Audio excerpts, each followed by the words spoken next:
He was just a kid, but something in his eyes told the world he'd seen more battles than most soldiers ever would. Miguel García, age 9, lay in a hospital bed too big for his tiny frame. Tubes taped gently to his skin, beeping machines dancing beside him like the rhythm of survival. Outside the window, Los Angeles was in its December glow. Soft rain, gray skies, and the occasional jingle of distant bells reminding everyone that Christmas was coming. But inside room 407, time didn't follow calendars. It moved in chemotherapy sessions and whispered prayers. He didn't complain. He didn't cry. He just watched Rambo, First Blood over and over, mouthing the lines before they hit the screen. "That's not a war. That's a man fighting for his life," he'd say, eyes locked on the screen, voice hoarse from the treatments, but still echoing with defiance. He wasn't just a fan, he was a believer. Rambo wasn't a character, he was a code. The nurses called him Little Rambo. But Miguel took it seriously. Too seriously, some thought. He wrapped a red cloth around his forehead, torn from one of his old superhero bedsheets, and wore it like armor. He kept a plastic army knife under his pillow, and once told a volunteer clown to leave because this is a war zone, not a circus. Dr. Helena, his oncologist, had seen kids escape into cartoons, fantasy worlds, superheroes. But Miguel, he escaped into grit, solitude, and strategy. His walls were filled with sketches of forests and helicopters, and even a mission plan for escaping the hospital once he got better. No one had the heart to erase it, and in the middle of that plan, one dream was scribbled in all caps, underlined 3 times. Meet the real Rambo. Miguel didn't have much time. Everyone knew it, but no one said it aloud. The cancer had come back stronger. The treatment window was shrinking, and Miguel's body, once energetic and playful, was retreating. His brother Lucas, 17, had stopped going to school full-time. Their mother, Mariana, hadn't slept a full night in months. But it was Lucas who had the idea. He recorded Miguel reciting one of Rambo's monologues while holding a toy knife and wearing that red headband. The boy stared into the camera with an intensity far beyond his years. They drew first blood, not me. Lucas uploaded the video with a simple caption. "My little brother has cancer. His dream is to meet Rambo. Please, help us reach Stallone." They didn't expect much. Maybe a few shares, maybe a local journalist calling. But then the algorithm did what only the internet could do. It lit the match. By morning, the video had 200,000 views. By noon, it was trending under Dash and Find Rambo. By the next day, Stallone's name was tagged thousands of times. Clips from the video spliced with moments from First Blood, emotional tweets, fans begging, "Come on, Sly, this kid's your biggest fan." And then it happened. A single comment under the original video. Verified. One word, one name. Watching. Sly Stallone official. The hospital erupted. Nurses wept. Reporters called. Lucas paced the hallway with his phone glued to his hand. Miguel didn't blink. He just sat up straighter in bed, folded his arms and said, "Told you. Rambo always answers the call." But what no one knew, not even Lucas, was that Stallone had seen more than the video. He'd seen the sketches, the mission board, the plans. He'd seen a warrior in a hospital gown. And he wasn't going to send a message. He was going to show up. 3 days later, the hospital staff prepared for what they thought would be a video call. Lucas helped Miguel get ready, smoothing his hair, retying the red cloth just right. But then someone knocked on the door. Not a nurse, not a doctor. Heavy boots, silence. And then a voice. Deep, unmistakable. "You called for backup?" The room froze. Miguel's mouth opened, but no sound came. Standing in the doorway, in a black leather jacket and jeans, was Sylvester Stallone. The real Rambo. No cameras, no media. Just him. Miguel didn't say a word for nearly 10 seconds. Then, with all the solemnity of a soldier standing before his general, he saluted. Stallone paused, heart pounding. He had done 1,000 meet and greets in his life. Signed posters, posed for awkward photos, told fans, "Yo, Adrian, more times than he could count. But this wasn't that. This was different. He stepped forward, knelt by the bed, and reached out his hand. Miguel took it, his grip weak but his eyes blazing. "I knew you'd come," the boy whispered. Stallone smiled. "Well, I heard you needed a little backup." The room was silent except for the machines. Then Miguel grinned, that crooked, gap-toothed grin that only kids can pull off after weeks of chemo. He leaned in close and whispered something no one else heard. "Let's plan our escape." What followed was 3 hours of pure magic.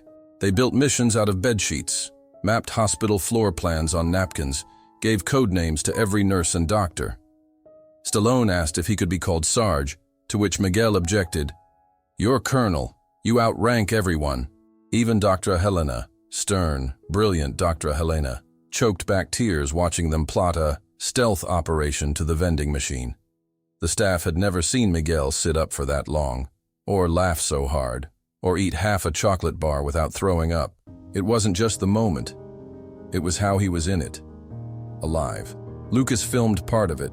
Just 10 seconds. Stallone handing Miguel the red bandana from First Blood, tying it gently around his head, then saying, "Only the toughest warriors get to wear this." The clip hit 30 million views by nightfall. But Stallone didn't care about the views.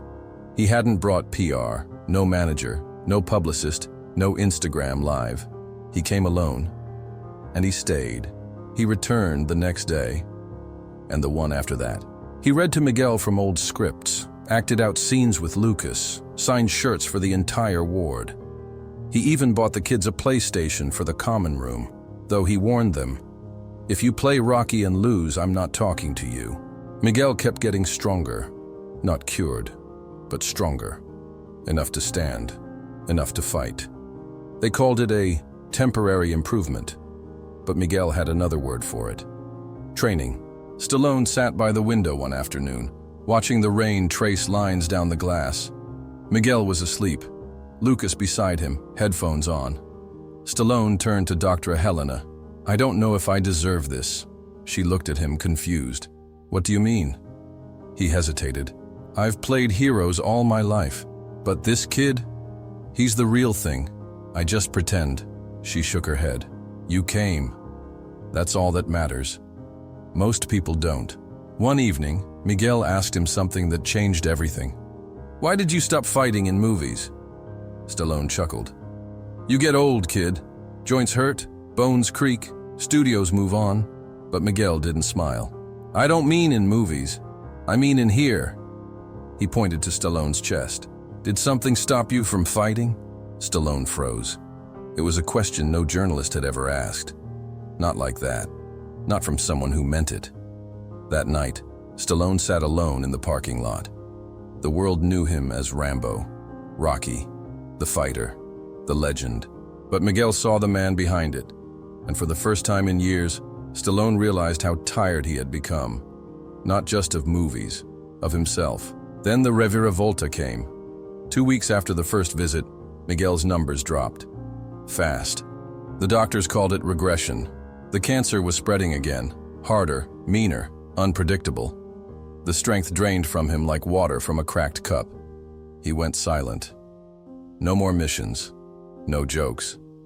Just long stares at the ceiling and quiet tears at night. Lucas broke down. Mariana refused to leave the hospital. Even Stallone pulled back for a day, unsure if he had brought false hope to a dying boy.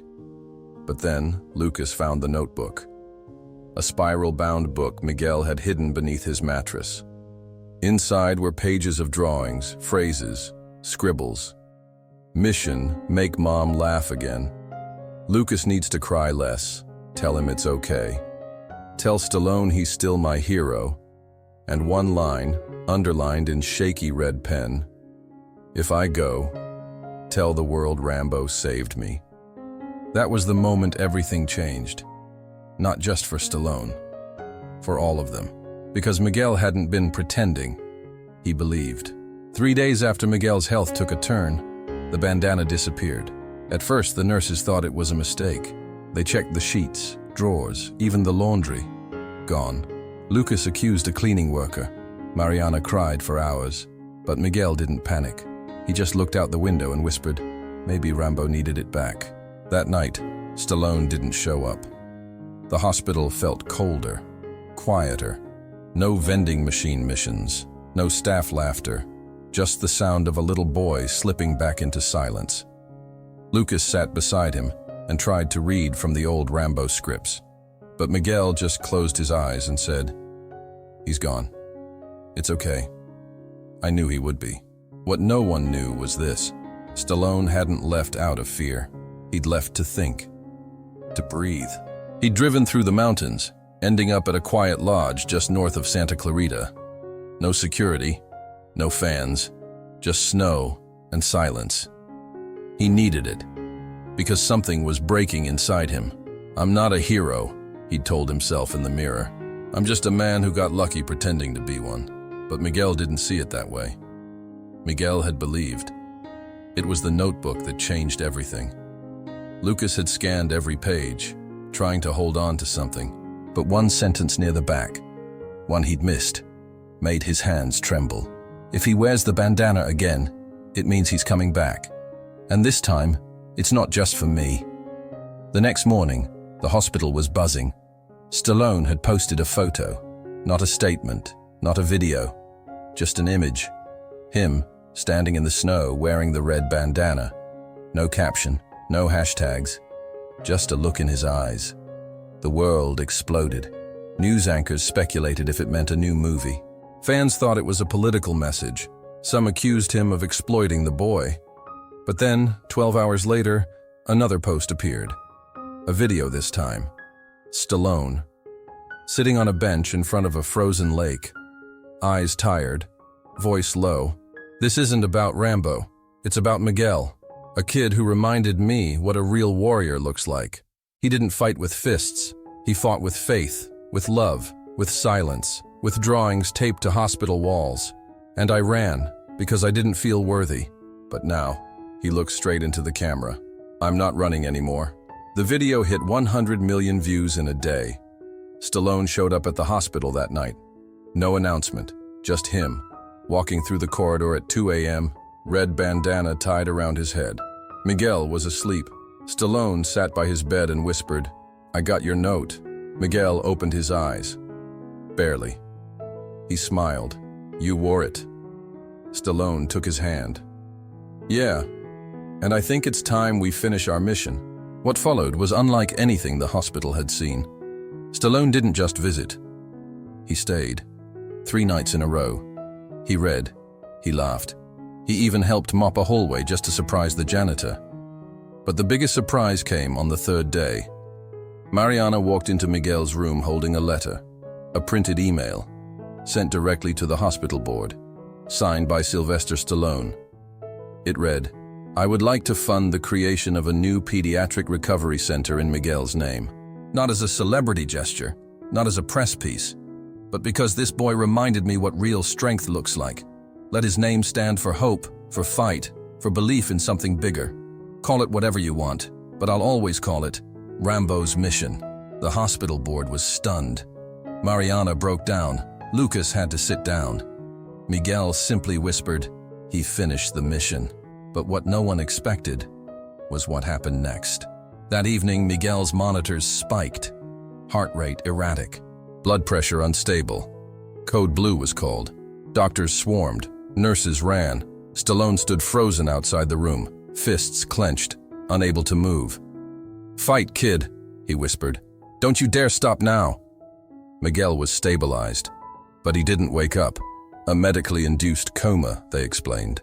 Temporary, protective, maybe. But for the first time, Stallone looked defeated. That night, he sat alone in the hospital chapel, lights low, cross glowing above him. He stared at the silence and said aloud, "God, if you're listening, you gave this kid too much fire to just snuff it out. So take mine, take the fight left in me, but let him finish this." Miguel didn't wake up the next morning, or the one after. The machines beeped steadily. Nurses moved carefully. Lucas whispered stories into his ear. Mariana never left the bedside, and Stallone, he sat in a quiet corner, barely speaking, always watching. But on the fourth morning, as the sun cracked through the gray clouds and lit room 407 in golden warmth, something changed. Miguel moved his hand. At first, it was a twitch, then a slow stretch. Then, he opened his eyes. Everyone froze. And then, Miguel's voice, weak but certain. "Colonel!" Stallone rushed to the bed, heart pounding. "I'm here." Miguel reached for the red bandana resting on the nightstand. He placed it on Stallone's hand. Mission accomplished. Tears, laughter, applause from the hallway. Even Dr. Helena smiled for the first time in days. Miguel didn't need to say more. He'd said enough. With every drawing, every glance, every breath he chose to keep taking. He stayed awake for 10 more days. 10 unforgettable days. On the final day, Miguel asked to go outside. They brought a wheelchair, an IV stand, oxygen support. But he insisted. No wires, no machines. Just the sky, he said. They took him to the rooftop. The wind was soft. The city below. Birds overhead. And there, surrounded by family, doctors, nurses, and one man with silver hair and a trembling heart, Miguel looked up and whispered, "It's not about how long you fight. It's why." That night, he passed away, peacefully, quietly, head resting on his mother's shoulder, his hand still holding Stallone's. The hospital didn't just mourn. It paused. Every floor dimmed its lights for a minute. A new plaque was placed at the front entrance. Rambo's Mission, Pediatric Recovery Center. Inspired by Miguel García. A year later, Stallone returned. He stood at the gates of the new wing, surrounded by children playing, mothers laughing, and doctors walking with purpose. He walked inside and placed a framed drawing on the wall. Miguel's final sketch. A boy in a bandana, holding hands with an older man, both walking toward the horizon. Underneath, the words, "Every warrior leaves something behind." In the weeks that followed, Stallone did something no one expected. He retired. For real this time. Not just from acting. From fame. He moved to a quiet home in the mountains, wrote letters, drew, sat by the fire. But every year, on Miguel's birthday, he returned to the hospital. No cameras, no speeches, just a red bandana tied around his wrist. He'd sit in the garden, watch the kids play, and remember the boy who taught him how to fight again. He was just a kid, but something in his eyes told the world he'd seen more battles than most soldiers ever would. Thank you so much for watching. Your time means everything to us, and we hope this story moved you as much as it moved us. If it did, please consider leaving a comment, sharing the video, and subscribing to the channel, because powerful stories deserve to be heard. Until next time, stay kind, stay strong, and never underestimate the impact of one small act of courage.